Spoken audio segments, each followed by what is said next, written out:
Kempa মানে মানুহৰ মনত এটা উঠি থকা প্ৰশ্ন যেটো হৈছে মানে কেম্পাৰ বটলটোত লিখা আছে 50 ইয়াৰ্স সেলিব্ৰেশন মানে কেম্পাটো আমি আজিকালিহে চিনি পাওঁ তো কেম্পাৰ আৰত আছে এটা বহুত ডাঙৰ কাহিনী যেটো কাহিনী আজি মই আপোনালোকক কৈ আছো তো কাহিনীটো শুনিবলৈ আপুনি অলপ পিছুৱাই যাব লাগিব 1949ত আমাৰ ইন্ডিয়ান মাৰ্কেটত এন্ট্ৰি কৰিছিল কোকা কোলাই 1977 লৈকে ইন্ডিয়ান মাৰ্কেটত মানে কোকা কোলাই ৰাজত্ব চলাই আছিল আৰু এই 1977 চনত মানে আমাৰ ইন্ডিয়ান গভৰ্ণমেণ্টে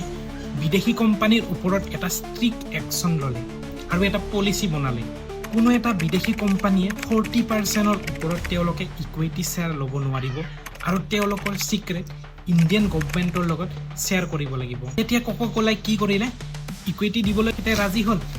কিন্তু তেওঁলোকৰ সিক্ৰেটটো শ্বেয়াৰ কৰিবলৈ মানে মানা কৰি দিলে তো ইয়াৰ ফলত মানে কোকা কোলা কোম্পানীয়ে আমাৰ ভাৰত এৰি যাবলগীয়া হল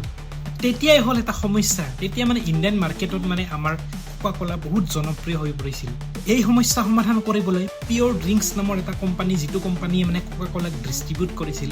সেই কোম্পানীটোৱে তেওঁলোকৰ এটা নিজা ব্ৰেণ্ড খুলিলে আৰু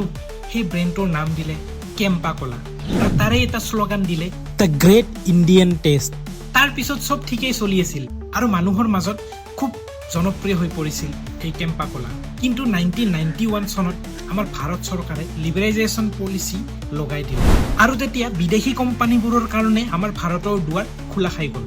আৰু 1993 পুনৰ কামবেক কৰিলে কোকা কোলাই কিন্তু এইবাৰ যেটো কামবেক কৰিলে নে কোকা কোলাই একদম মাৰ্কেট ষ্ট্ৰেটেজি একদম ফলনি কৰি দিলে তেওঁলোকৰ মাৰ্কেটিং লেভেল ইমান হাই আছিল যে গোটেই কোম্পানীবোৰক পিছ পিনে তেওঁলোক মানে বহুত আগুৱাই গ'ল আৰু আমাৰ কেম্পা কোলা বহুত পিছ পৰি ৰল আৰু 2013 লৈকে আমাৰ কেম্পা কোলা একেবাৰে নোহোৱা হৈ গ'ল মাৰ্কেটৰ পৰা তাৰ পিছত 2022 চনত এন্ট্ৰি মাৰিলে দ্য ৰিলায়েন্স কোম্পানীৰ মালিক মুকেশ আম্বানী তেখেতে 22 কোটি টকাত কেম্পা কোলাক কিনি ললে আৰু 2023 চনৰ পৰা তেখেতে মাৰ্কেটিং ষ্টাৰ্ট কৰি দিলে জিঅ'ৰ লগত যেনেদৰে তেওঁলোকে মাৰ্কেটিং কৰিছিল ঠিক তেনেদৰে এই কেম্পা কোলাৰো একে ধৰণৰ মাৰ্কেটিং কৰিলে আৰু বৰ্তমানটো আমি জানোৱেই বৰ্তমান কেম্পা কোলা ভাৰতৰ মাৰ্কেটত কিমান জনপ্ৰিয় হৈ আছে তো ইয়াৰ পৰা আমি কি বুজিলো আপুনি কমেন্ট সেকশনত নিশ্চয় জনাব